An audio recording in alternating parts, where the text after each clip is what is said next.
إن الحمد لله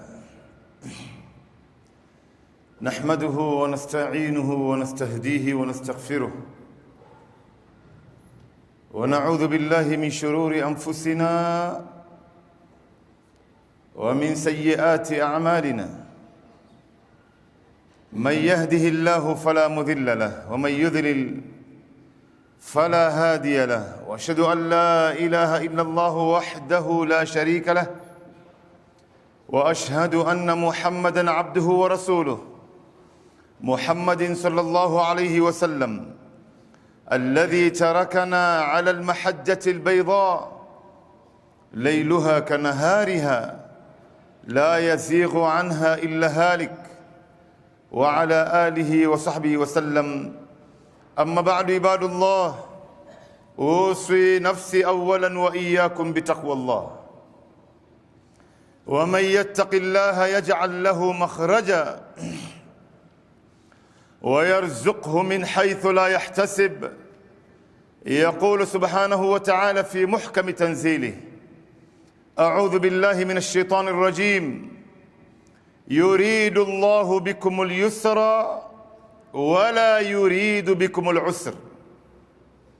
ويقول سبحانه: وما جعل عليكم في الدين من حرج.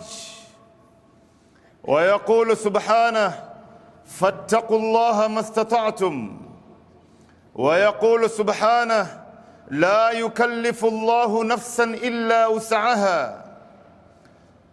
وقال رسول الله صلى الله عليه وسلم: إن الدين يسر ولن يشاد الدين أحد إلا غلبه، فسددوا وقاربوا وأبشروا واستعينوا بالغدوة والروحة وشيء من الدلجة.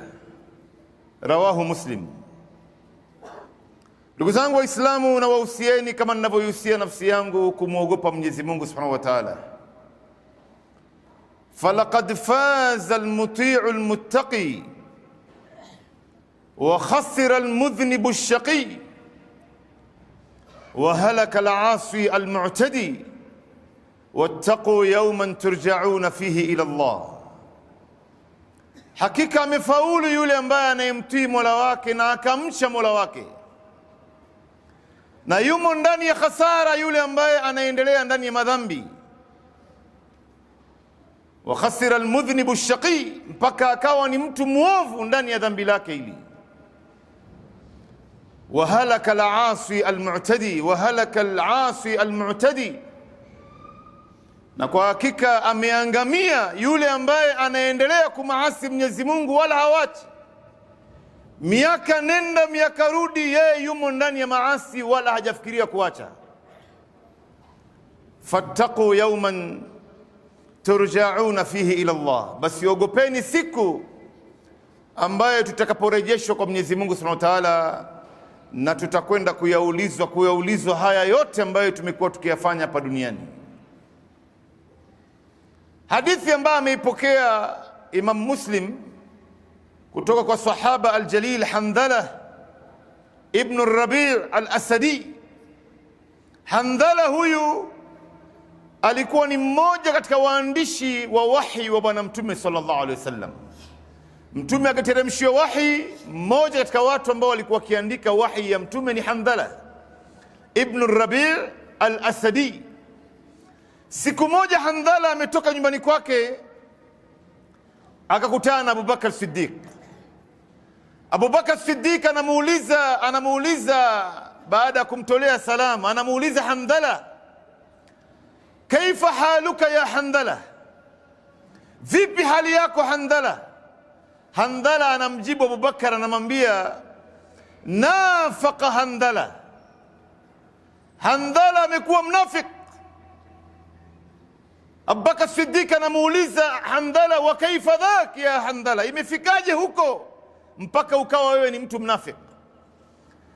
Handhala anamwambia Abubakar Siddiq, wallahi tunapokuwa pamoja na Mtume, anapotutolea darsa, anapotutolea mawaidha, anatueleza kuhusiana na pepo ya Mungu na moto wake, ni kana kwamba tunaiona pepo mbele yetu na tunaiona moto mbele yetu, karai al-ain.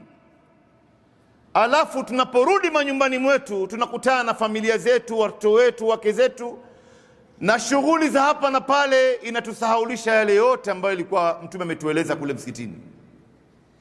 Abubakar Siddiq anamwambia Handhala, kwa kweli hayo ambayo yanayokufika wewe vile vile mimi amenifika. Tunapofika manyumbani tunasahau yale yote ambayo tumekumbushwa msikitini na bwana Mtume sallallahu alaihi wasallam. Sasa Abubakar anamwambia Handhala ibn Rabi' al-Asadi, unaonaje tuna tukamwambie bwana Mtume sallallahu alaihi wasallam kuhusiana na hali hii? Walipofika kwa Mtume baada ya kutoa salamu, Mtume anamuona Handhala uso wake umeshabadilika. Mtume anamuuliza Handhala, kaifa haluka ya Handhala, hali yako vipi ya Handhala? Handhala anamwambia bwana Mtume, nafaqa Handhala, amekuwa mnafik Handhala. Mtume anamuuliza, ya Handhala wa kaifa dhak, imefikaje huko? Akamwambia kama alivyomwambia Abubakar, wallahi tunapokaa pamoja na wewe unatueleza aya za Qur'ani, hadithi ya bwana Mtume, unatueleza pepo, unatueleza moto, kama ambaye tunaiona pepo mbele yetu na tunaiona moto mbele yetu. Lakini tunaporudi manyumbani tunakutana na watoto wetu, wake zetu, mashughuli za hapa na pale, tunayasahau yale yote ambayo ulikuwa ukituambia msikitini. Basi sikiza jawabu ambaye Mtume Muhammad sallallahu alaihi wasallam anamwambia Handhala ibn Rabi' al-Asadi, kutuambia sisi sote hali ya hii dunia namna ilivyo. Ndugu zangu, Mtume sallallahu alaihi wasallam anakula kiapo mbele ya Handhala, anamwambia, fawalladhi nafsi biyadihi, mimi naapa na Mola ambaye nafsi yangu mimi imo katika mikono yake, ambaye ni Allah, lau antum tadumuna ala ma takununa indi wa fi dhikr lasafahatukum almalaikatu fi turuqikum wa ala furshikum walakin ya Handhala sa'atan wa sa'a, rawahu Muslim. Mtume sallam anawaambia maswahaba, lau nyinyi mtadumu katika ile hali ambaye muko ndani yake ninapokuwa pamoja na nyinyi, na namna mnapomdhukuru Mwenyezi Mungu, maana yake lau Muislamu atabaki katika ibada zake, yeye ni ibada na ibada na yeye, maana yake wewe baada ya swala unachukua Qur'ani unasoma, baada ya Qur'ani unaanza kufanya dhikri, ukitoka ibada hii unaingia hii, ukitoka hii unaingia hii, huna kazi nyingine yote ambayo unaishughulika naye.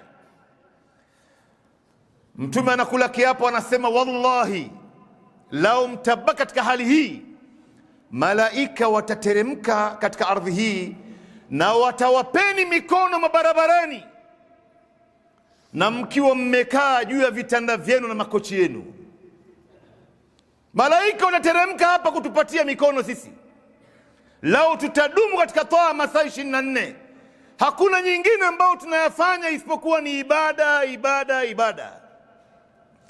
Lakini Mtume anamwambia Handhala, walakin ya Handhala sa'atan wa sa'a, ewe Handhala, kuna wakati baada ya wakati, kila kitu ina wakati wake. Kuna wakati wa ibada, kuna wakati wa mtu kufanya kazi, kuna wakati wa mtu kutafuta riziki ya halali, kuna wakati ya mtu kushughulika na mambo yake ya familia yake, kuna wakati wa mtu kujishughulisha na mambo yake mwenyewe binafsi. Akitoka hii anaingia hii, akitoka hii anaingia hii. Ndio maana ina maana nyinyi wakati mwingine mnaghafilika na haya ambayo mimi nawaambieni. Ndio unaona Mtume Muhammad sallam, kuna riwaya ameitaja sahaba mmoja aljalil, anasema kwamba inna lillahi alayka haqqan wa inna lijasadika alayka haqqan wa inna liahlika alayka haqqan fa'ati kulli dhi haqqin haqqahu. Mwenyezi Mungu ana haki juu yako na nafsi yako ina haki juu yako vile vile. Nafsi yako ina haki ya kupumzishwa, ina haki ya kufanyishwa ibada, ina haki ya kufanyishwa mazoezi, ina haki ya kulazwa ipate usingizi ya kutosha. Hii ni haki ya mwili. Na familia yako nyumbani vile vile wana haki juu yako. Watoto wako wana haki juu yako, mke wako wana haki juu yako, wazazi wako wana haki juu yako, basi peana, kila anayestahiki haki apewe haki yake. Na hii ndugu yangu ndio uwepesi wa hii dini, namna Mwenyezi Mungu Subhanahu wa Ta'ala alivyotufanyia hii dini kuwa nyepesi. Mwenyezi Mungu ametufanyia wepesi kwa kweli ndugu zangu, na lau Mwenyezi Mungu angeifanya hii dini kinyume na namna ilivyo sasa hivi, hakuna mmoja wetu angeweza hapa. Mungu ametufanyia wepesi ya ajabu. Ndio unaona wanatafsiri, baadhi ya mufassirini wanasema namna Mwenyezi Mungu alivyotufanyia wepesi hii dini ni kana kwamba Mwenyezi Mungu anataka sisi Waislamu tuingie peponi kwa lazima. Nyinyi Waislamu mtaingia peponi kwa lazima, lakini mimi na wewe ndo ambaye tunajivuta ndugu zangu, tunaonesha kana kwamba hii dini ni ngumu, haiwezekani mtu kutekeleza kila kitu humu ndani. Mpaka kuna baadhi ya watu wanazungumza ovyo ovyo tu. Mtu anafika anazungumza mbele ya watu, anasema bwana, kwa kweli dini ya Uislamu ni dini ngumu bwana. Sheria imejaa humu ndani, kila kitu ni haramu. Wanawake wamefungiwa, hawana haki ya kutoka wanavyotaka wao. Waislamu nayo wamekaziwa kamba juu ya zaka na mambo ya haya na haya. Kumbe hakuna dini iliyokuwa nyepesi kama dini ya Uislamu. Hakuna dini iliyokuwa nyepesi kama dini ya Uislamu. Ndio Mwenyezi Mungu Subhanahu wa Ta'ala akasema, yuridu Allahu bikumul yusra wala yuridu bikumul usra. Mwenyezi Mungu anawatakieni mepesi ndugu zangu, wala hawatakieni mazito. Ukishindwa ni wewe. Usije ukamlaumu mtu kwa hali mbaya ambayo uko ndani yake wewe. Usije ukamlaumu mtu kwa uhusiano mbaya wewe na Mola wako. Mungu amekufanyia wepesi, na malipo ambayo anayekulipa haisemeki. Maana yake hailingani na ile matendo ambayo unayefanya wewe. Malipo ambayo Mwenyezi Mungu ametuandalia ndugu zangu hazilingani. Malipo yake ni sawasawa na mbingu na ardhi ndugu zangu. Lakini bado baadhi ya Waislamu wanaiona dini ni ngumu, na wanashindwa, wanaonekana kwamba ni watu ambaye sasa hivi tena hawawezi, ila hali ya kuwa Mwenyezi Mungu Subhanahu wa Ta'ala ametufanyia wepesi kwa kweli. Ndugu zangu, khutba moja haitoshi kuelezea hii mada, ingawa nitajitahidi kadri ya uwezo kugusa hapa na pale ili tupate kuyafahamu namna gani Mwenyezi Mungu Subhanahu wa Ta'ala ametufanyia hii dini kuwa nyepesi. Leo ukiangalia mfano katika masala ya da'wa hii ambayo tunaifanya misikitini, katika khutba ya Ijumaa, kwenye mihadhara, katika darsa msikitini, katika halaka ya ilmu, Mwenyezi Mungu ametuambia sisi ambao tunawafikishia watu tuwafikishie tu basi. Hakuna zaidi ya hapo. Wewe mfikishie mtu, kisha baada ya hapo muombe Mungu. Hujaambiwa umlazimishe mtu. Mwenyezi Mungu anasema, wama alayka illa albalagh wama ala ar-rasul illa albalaghul mubin. Yako wewe ni kufikisha tu. Sema mbele ya watu, jamani, hii ndo haki, hii ni batil, hii ni halali, hii ni haramu, hii ni sunna, hii ni bid'a, hii ni tauhid, hii ni kufur na shirk. Bas, watu wamefuata, wamekataa, hiyo si kazi yako tena. Siri yote imo katika ufikishaji ndugu zangu. Hali ingelikuwaje leo lau Mwenyezi Mungu Subhanahu wa Ta'ala angetuambia sisi baada ya kufikisha, hakikisheni kwamba ni lazima watu wamefuata? Basi hakuna kazi ingekuwa ngumu kama kazi ya da'wa hii. Hakuna mtu angeweza ndugu zangu. Wewe yako umeambiwa umfikishie mtu tu, hujaambiwa umlazimishe mtu. Wa qulil haqqu min rabbikum faman shaa falyu'min wa man shaa falyakfur. Wewe sema haki itokane na Mola wako, anayetaka na afate na anayetaka na akatae, lakini umeshamwambia basi. Lakini leo ndugu zangu, Mungu ametufanyia wepesi kiasi hichi, na bado Waislamu wengi wanashindwa hata kuongea. Mambo yanaharibika ndani ya nyumba yako, mambo yanaharibika ndani ya mtaa wako, mambo yanaharibika ndani ya jamii yako. Hata kutoa sauti ndugu zangu unashindwa hata kuongea. Leo katika maswali mengi ambayo imewahi kutuijia ndugu zangu, hata watu wanapiga masimu, wanawake wengi hawa wamo manyumbani kwa wazazi wao na hawajapewa talaka na waume zao. Kuna mmoja anapiga simu anasema, leo mimi niko mbali na mume wangu miaka 5 na hajanipa talaka, niko kwa wazazi wangu. Swali ambayo inayekuja ndugu zangu, wazazi wake wako wapi mwanamke huyu? Ndugu zake wako wapi? Wajomba zake, maami yake? Hakuna hata mtu mmoja katika familia. Ndugu zangu, alaysa minkum rajulun rashid? Hakuna mtu mmoja ambaye anaweza kuongea mambo ya familia. Mambo yanaharibika kiasi hichi, kila mtu anaangalia tu. Wako wapi wale ambao walipeleka posta wakati ndoa hii inataka kufungwa? Leo yametokea matatizo, kila mtu ananyamaza. Kiasi ya miaka 5 ndugu zangu, anauliza hii ndoa bado ipo ama imeshakwisha? Hii ndoa bado ipo, hata kama ni miaka 100. Maadamu talaka haijatoka, hiyo ndoa bado ipo ndugu zangu. Kwa hivyo unaona ndugu zangu, namna Mungu alivyotufanyia wepesi. Na katika familia ikikosekana mtu mmoja, kazi yake ni kurekebisha hali ya famili. Mtoto wa ndugu yako anavuta sigara, anakula miraa, anafanya baadhi ya matendo ambayo si sawa. Nyinyi kama familia ni lazima muungane nyote, mupige vita tabia kama hii. Mkianyamazia itasambaa, na watoto wengine hawa watamea mbegu mbaya katika familia yenu. Ndugu zangu, angalia mfano leo Mwenyezi Mungu Subhanahu wa Ta'ala katika masaa 24 ametufaradhishia swala 5 peke yake. Masaa 24. Masaa 24 maana yake ni siku nzima. Swala 5 maana yake ni salati al-fajri, salati adh-dhuhri, salati al-asri, maghrib na isha. Kila swala moja lao tunaswali kwa muda wa dakika 10, kuchukua nafasi ya juu manake.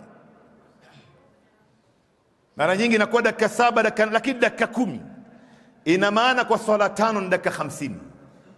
Dakika 50 kwa masaa 24, unabakia wewe na masaa 23 na dakika 10. Dakika 50 ndio ambao umefaradhishiwa kuswali. Masaa 23 na dakika 10 iliyobakia katika siku ni yako wewe, itumie unavyotaka wewe. Pamoja na kwamba kuna ibada za sunna, kuna swala za sunna za kablia na baadia, kuna salati dhuha, kuna salati tahajjud, kuna swala ya witri katika qiyamul layl. Lakini lao unaamua kuswali faradhi, basi ni dakika 50 peke yake. Hali ingelikuwaje leo ndugu zangu, lao Mwenyezi Mungu Subhanahu wa Ta'ala angeziacha hizi swala namna alivyompa bwana Mtume sallallahu alaihi wasallam alipokwenda Isra al-Mi'raj, alimpatia swala 50. Nani ambaye angeweza hapa miongoni mwetu ndugu zangu? Swala 50 kwa siku.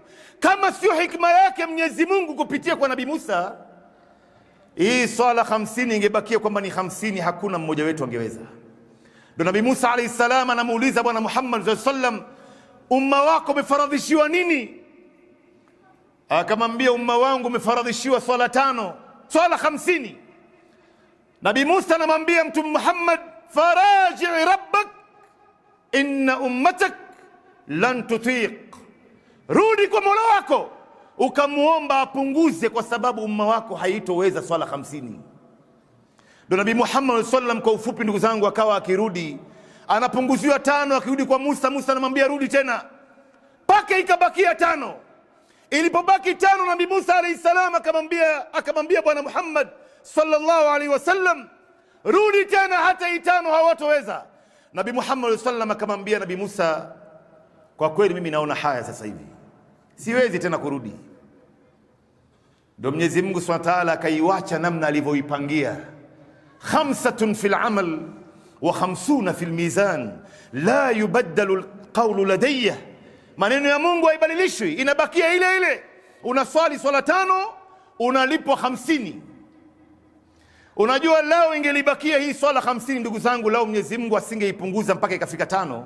Unajua maana yake ni nini? Lao unafanya hisabu ya mathematical science katika masala ya ratio, swala 50 kwa masaa 24 ina maana kila baada ya dakika 28.8 ilikuwa inatakana tuswali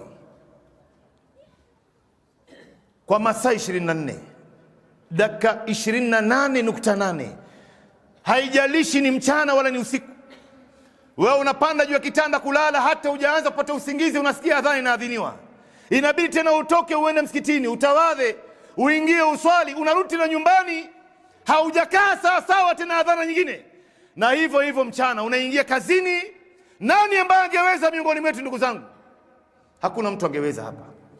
Lakini angalia leo Mwenyezi Mungu ametufanyia sahali, akaiteremsha mpaka swala 5, na bado Waislamu wengi leo wanashindwa kuswali. Ndugu zangu, wako wapi hawa Waislamu ambao wanajazana misikitini katika salati aljumaa? Mbona tuwaoni katika salati alfajiri? Wako wapi wale Waislamu ambao wanajazana misikitini katika mwezi wa Ramadhan? Mbona tuwaoni katika swala zingine? Ina maana watu wameipa kipaumbele vitu vingine katika maisha yao, na wakaweza kuitupa hii swala ndugu zangu, wakaitupa. Leo ndugu zangu, ukiangalia hizi misikiti ambaye tunazo katika nchi yetu ya Kenya na ulimwenguni kwa ujumla, lao Waislamu wote wanaamua kuswali msikitini swala zote 5 basi hizi misikiti zote imeshapitwa na wakati, haitoshi. Intakana zivunjwe zote, ijengwe misikiti ya gorofa hapa, gorofa 5 6 ndio iweze kuwatosha watu hapa.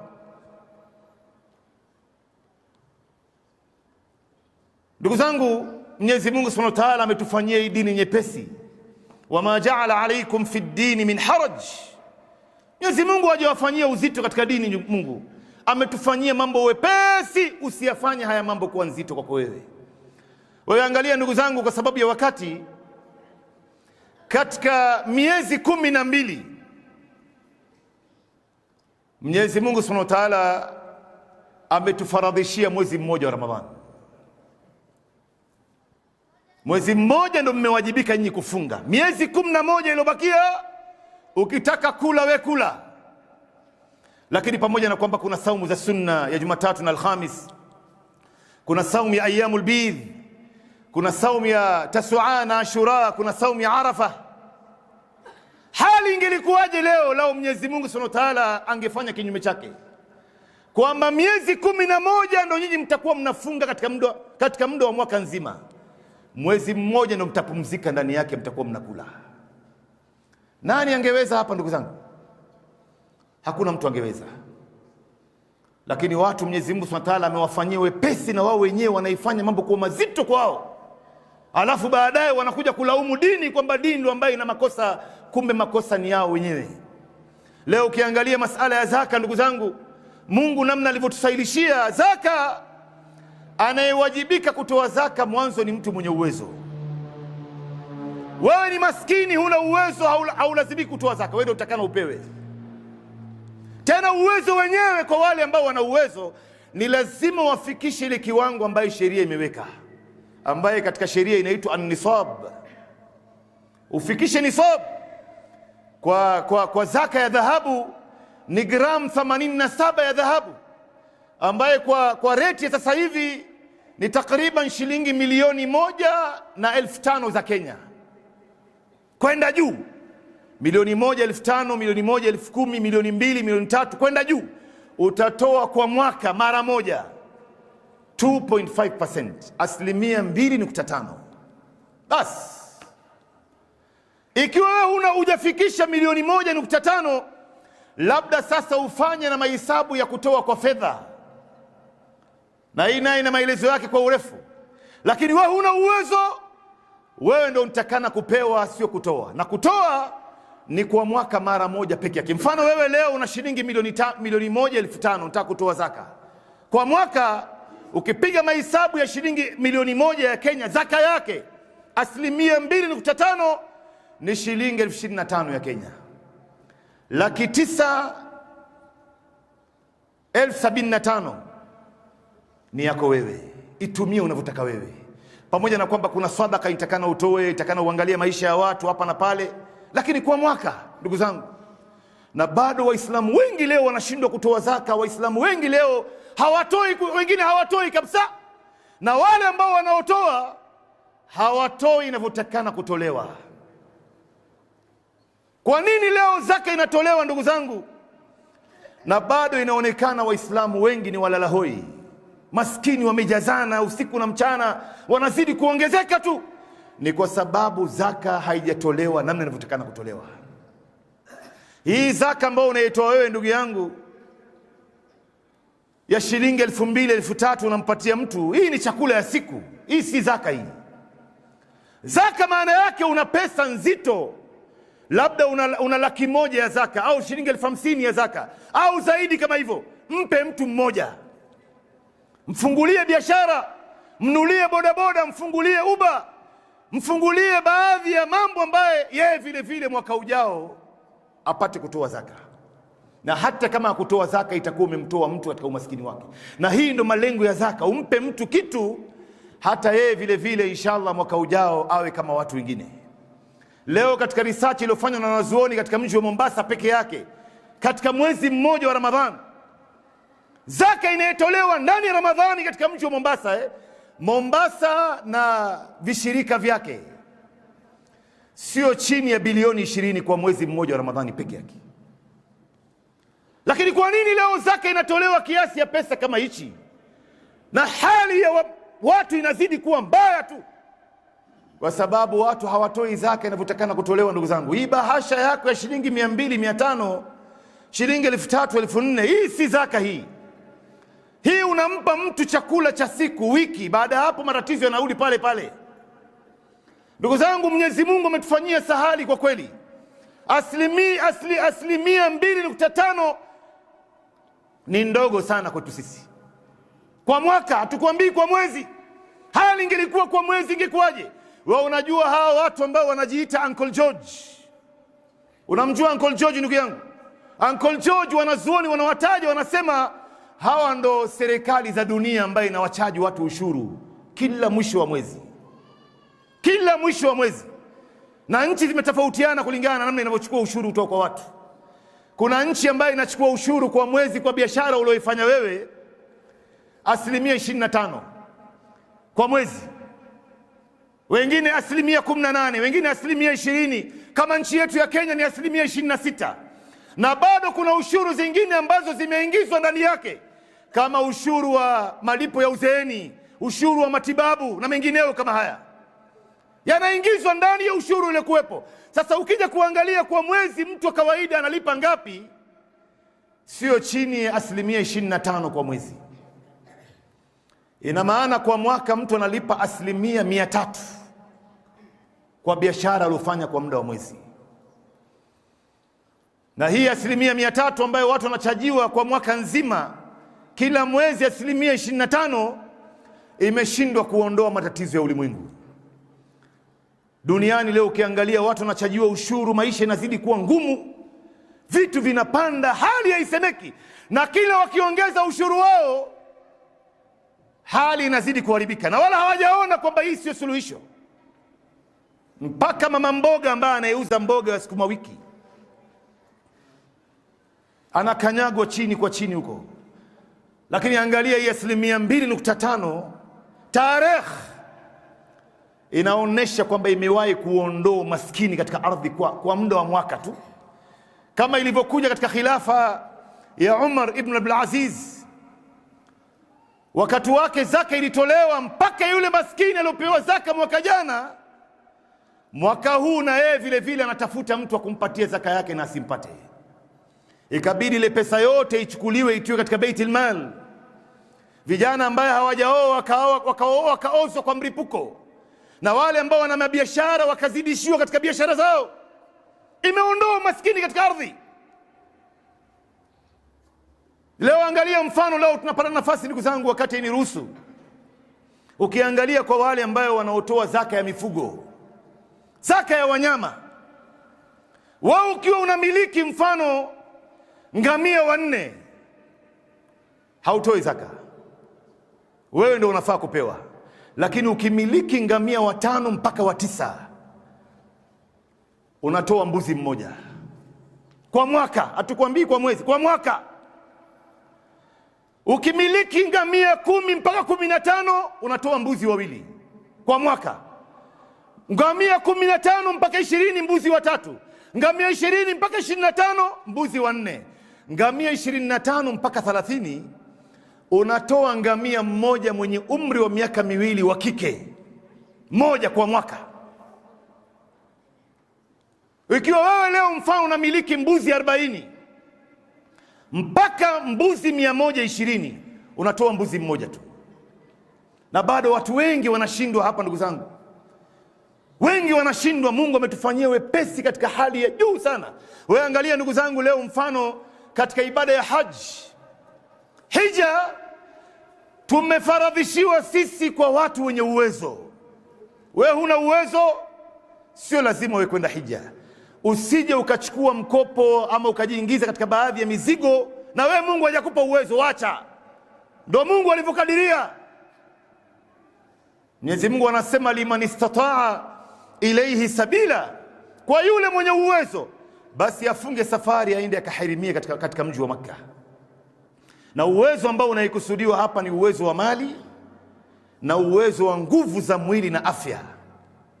Ndio unaona wanazuoni wanakubaliana hata yule mwanamke ambaye hana mahrim wake ana uwezo wa mali na ana uwezo wa nguvu za mwili, lakini hana mtu wa kumpeleka katika familia yake, hana uwezo wa kumlipia mme wake, hana uwezo wa kumlipia baba yake, hana uwezo wa kumlipia ammi yake au mtoto wake wa kiume au ndugu yake wa kiume, huyu mwanamke hana uwezo.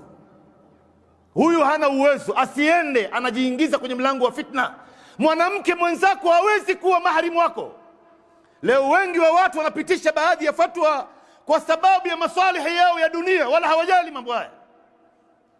Wengi wa wanawake wanajiingiza kwenye mambo ya fitna kwa sababu kule sasa hivi unakwenda kujumuika na wanaume, watu ambao watakayekuhudumia ni wanaume. Nini sasa unakwenda kutafuta kule?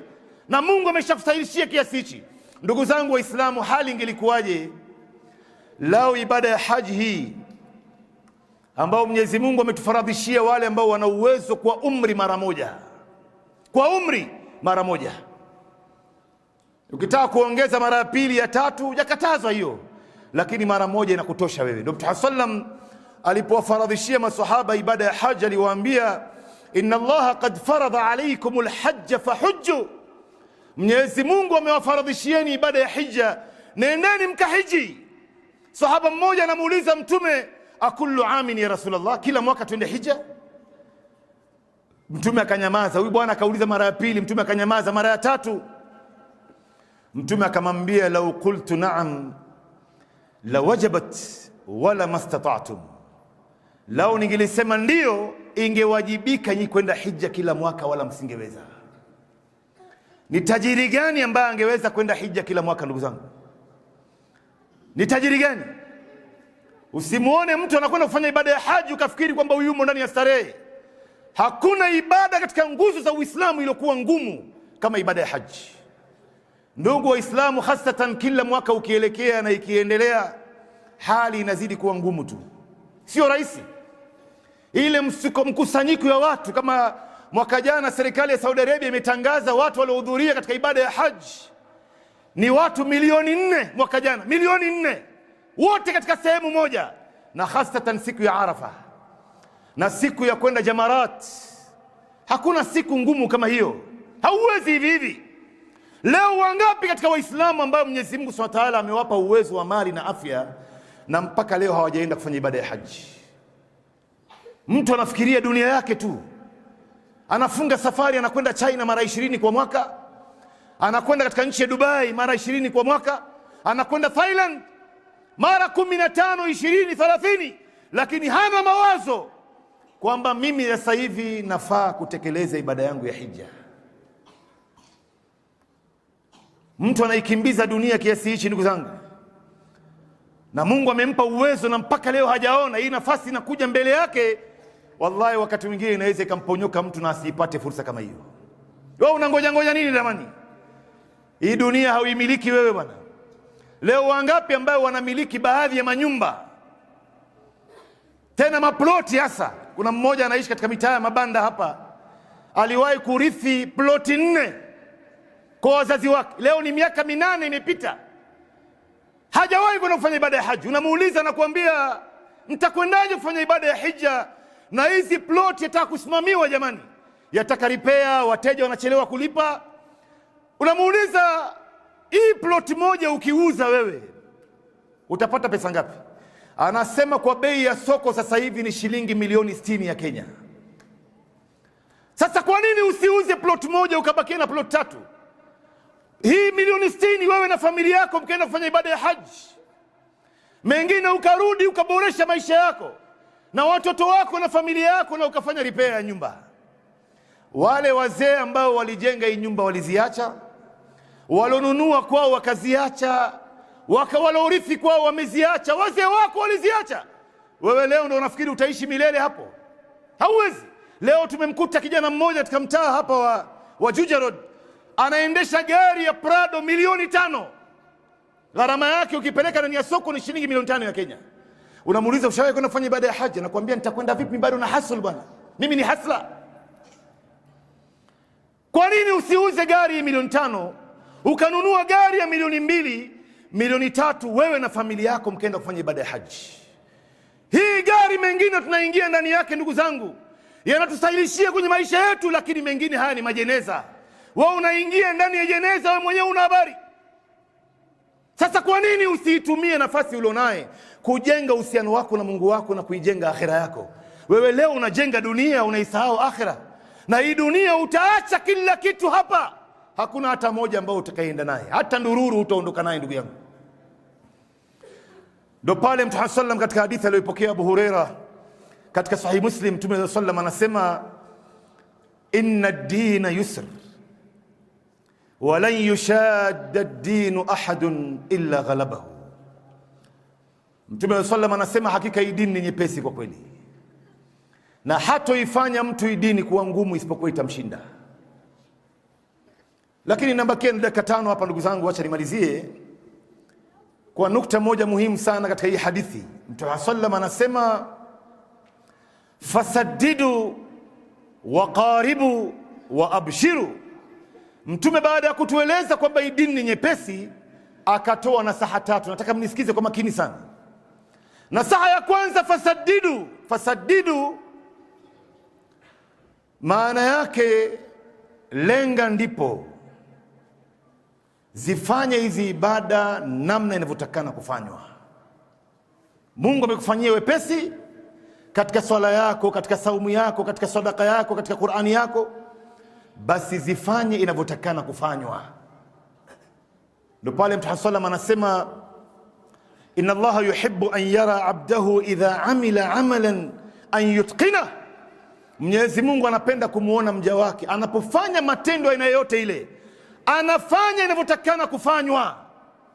Si ionekane kwamba wewe unafanya fulani mashallah anaswali swala 5. Kweli anaswali swala 5, lakini unaswali ndivyo? Leo fulani mashallah watu wanamsifu mtaani, saumu za sunna haimpiti, Jumatatu na Alhamisi ayyamul bid, lakini tunakuuliza unafunga ndivyo? Au wewe unapofunga katikati ya saumu pale mchana, mdomo wako mchafu iko wazi, macho yako unaangalia kila kitu. Sasa malengo ya saumu iko wapi?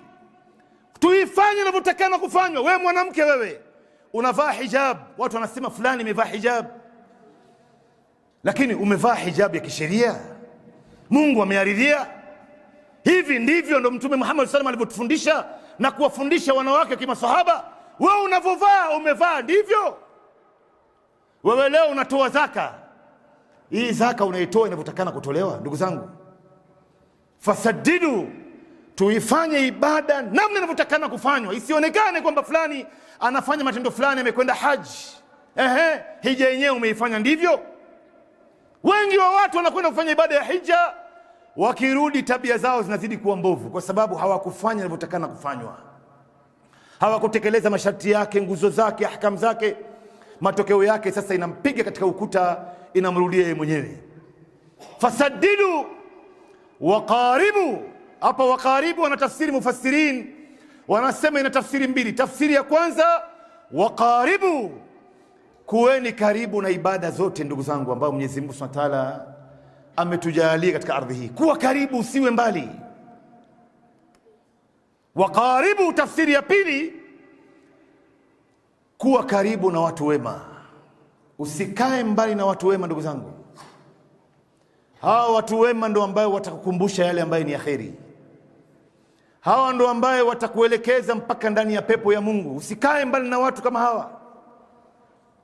Wewe leo unafuatana na watu, hawa watu je, wanachangia katika kuweza kupeleka peponi au wanakupeleka motoni? Hawa watu, vikao vya darsa, halaka ya ilmu, khutba ya Ijumaa, kuna muhadhara msikitini, hata kama unajua kila kitu, wewe nenda ukakae pale tu. Kuwa karibu. Ndio hapa wanatafsiri baadhi wanazuoni wanasema kuwa karibu maana yake kuwa karibu na waja wema na kuwa karibu na matendo yote ambayo Mwenyezi Mungu Subhanahu wa Ta'ala ameweza kutuelekeza hapa duniani. Kila siku swala tano kwa jamaa, unaendelea kuswali, sasa anza kuongeza sasa swala za sunna ya qablia na baadia, salati dhuha isikupite, swala ya tahajjud hata kama ni mara moja kwa wiki, saumu za sunna Jumatatu na Alhamis, siku 2 kwa wiki unafunga, siku 5 unakula kwa faida yako wewe mwenyewe. Ayyamul bidhi sikupite hiyo ndugu zangu. Wewe leo unafadhilisha chakula mtu kula kuliko saumu, tena siku 5 umeambiwa kula, siku 2 funga, kuna hasara gani? Lakini bado watu wengi hapo wanashindwa. Lakini leo wamekuja hawa wasiokuwa Waislamu, wameanzisha kitu kinachoitwa intermittent fasting, ambayo unafunga kwa masaa 16 na haijalishi unaanza kufunga time gani mpaka time gani, muhimu ni masaa 16. Na wengi wa watu takwimu inaonyesha wanaanza kufunga hii intermittent fasting baada ya salati al-asri. Wewe ushawahi kuiona saumu ya baada al-asri ndugu zangu? Na unajua kwa nini watu wanaanza baada al-asri? Ni kwa sababu time nyingi usiku atakuwa amelala. Kwa hivyo akiamka yeye saa 3 saa 4, masaa 16 imeshapita. Sasa anaambiwa anza kunywa baadhi ya vinywaji kabla ya kuanza kula chakula. Na wamechagua siku 2 zile zile, Jumatatu na Alhamis, ile ya Mtume ndugu zangu, ambaye iko hapa iliyokuwa safi. Waislamu hawajaona umuhimu mpaka aje asiyekuwa Muislamu ndio watuambie ndio hii ya Jumatatu na Alhamis. Watu sasa hivi wanaanza kufunga. Takwimu inaonyesha wanawake wengi wanafunga intermittent fasting kwa sababu si ya ibada, kwa sababu ya kupunguza uzani wa mwili, kwa sababu ya kuboresha afya zao, kwa sababu yumo ndani ya hatari ya maradhi fulani. Anaambiwa sasa dawa yake ni intermittent fasting. Na Mtume tayari alikuwa ameshatuachia hapa ndugu yangu. Wakaribu, tusikae mbali na vitu kama hivi ndugu zangu. Wewe lini mwisho uliamka tahajjud? Lini mwisho ulisoma Qur'an? Lini mwisho ulitoa sadaqa? Lini mwisho ulileta adhkari asubuhi na jioni ndugu zangu? Usikae mbali na vitu kama hivi. Kaa karibu, wakaribu, na ukae na wale waja wema. Hao waja wema ni kama alivyosema Imamu na Shafi'i, idha ra'aitahu yudhakiruka billah. Mja mwema ukimuona unamkumbuka Mwenyezi Mungu. Una baadhi ya watu ukiwaona wewe, hata mazungumzo yako ikiwa ni mazungumzo mabaya, unachunga mazungumzo yako, hauwezi kuleta mazungumzo mabaya mbele yake. Wa idha jalasta ma'ahu zada imanuk, na ukikaa pamoja naye mtu kama huyu mwenye taa na ibada na uchamungu, imani yako pia itazidi. Wa idha takallam ma'ak zada fi ilmuk, na akizungumza na wewe elimu yako nayo inazidi, elimu yako inazidi. Lakini mwisho anaelezea, anasema wa idha ra'aita a'malahu tudhakiruka bil akhirah, na ukimuona huyu bwana matendo yake anavyofanya katika matendo mema inakukumbusha akhirah. Leo kuna baadhi ya watu malasafu shadid, ukimuona wewe unamkumbuka sheitan, ukikaa na yeye imani yako inashuka, akizungumza na wewe elimu yako inapotea, na ukiona matendo yake unaikumbuka nari jahannam. Waliyadhu billah ndugu zangu. Waqaribu wa abshiru, namalizia hapa ndugu zangu. Wa abshiru ina maana 2 kulingana namna wanazuoni walivyotafsiri. Wa abshiru, jambo la kwanza ndugu zangu, kuweni na furaha, kwani aliyebeba majukumu ya kutulipa sisi matendo yetu mema ni Mwenyezi Mungu mwenyewe. Mwenyezi Mungu ndo ambaye amechukua majukumu ya kutulipa sisi. Hakuwaachia malaika, wala hakuwaachia mitume, wala hakuwaachia viumbe yoyote. Ameeleza kwamba bana, mimi ndo ambaye nitakayewalipa watu matendo yao mema. Kuweni na furaha. Itakuwa ni malipo aina gani ndugu zangu?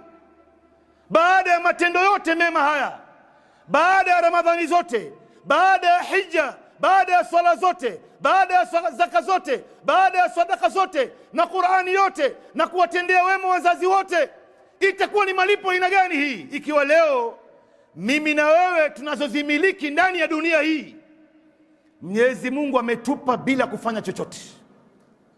Kama mali ulionaye, watoto ulionao, Mungu amekupa, umefanya nini wewe? Bali kuna wengine hapa hatatustahiki sisi, ametupa bure, hatujafanya chochote, hali ndio hii. Je, baada ya kufanya ibada zote hizi, ndugu zangu, ikiwa malipo ya kutofanya kitu hapa duniani ndio hii hali ambayo tuko ndani yake? Wengine Mungu amewapa manyumba zao wenyewe, Mungu amewapa watoto wenye afya, Mungu mashallah amempa kazi ya biashara na mapesa nyingi nyingi na afya nzuri, na hajafanya kitu. Baada ya kufanya ibada, malipo hii itakuwa ni malipo aina gani, ndugu zangu? Kuweni na furaha. Huyu ndio Mwenyezi Mungu, katika majina zake anaitwa Ad-Dayyan. Ad-Dayyan, Mwenyezi Mungu ndio yule ambaye anayelipa matendo za waja siku ya Kiyama. Lakini waabshiru, ndugu zangu, vile vile wafanyieni watu mepesi katika hii dini. Dini ni nyepesi. Ndio pale Mtume sallam akasema, bashiru wala tunafiru wayassiru wala tuasiru. Wafanyieni watu mepesi wala msiwafanyie watu mazito. Wapeni watu matumaini wala msiwavunje watu moyo. Hata ukimwona mtu leo amepotea, amezama katika ulevi, amezama katika dawa za kulevya na tabia za ajabu ajabu zingine ambazo yuko naye, usimkatie tamaa wala usimvunje moyo yako. Wewe mfanyie dawa na umuombee Mungu. Wewe hujui sisi sote hapa mwisho wetu itakuwaje. Usimkatie tamaa ukamwambia wewe umelewa sana, Mungu hawezi kusamehe wewe. Wewe ni nani hata uweze kuzungumza maneno kama haya? Wewe ndio Mungu, wewe ndio ulikosewa. Wape watu matumaini. Hapa dini yetu inatufundisha, ndugu zangu, hata ikiwa mfano umekwenda hospitalini kumtembelea mgonjwa, mpe matumaini ule mgonjwa. Ukimuangalia katika uso wake na kuangalia, mwambie bwana, mimi naona hata wewe si mgonjwa bwana. Mtu yote leo atakwambia neno hapo, utamwambia huyu si mgonjwa, sio huyu. Labda tunakuja kumtembelea mtu mwingine, huyu si mgonjwa huyu. Si umwambie mtu hii maradhi iliyokufika ndio ilimuua fulani.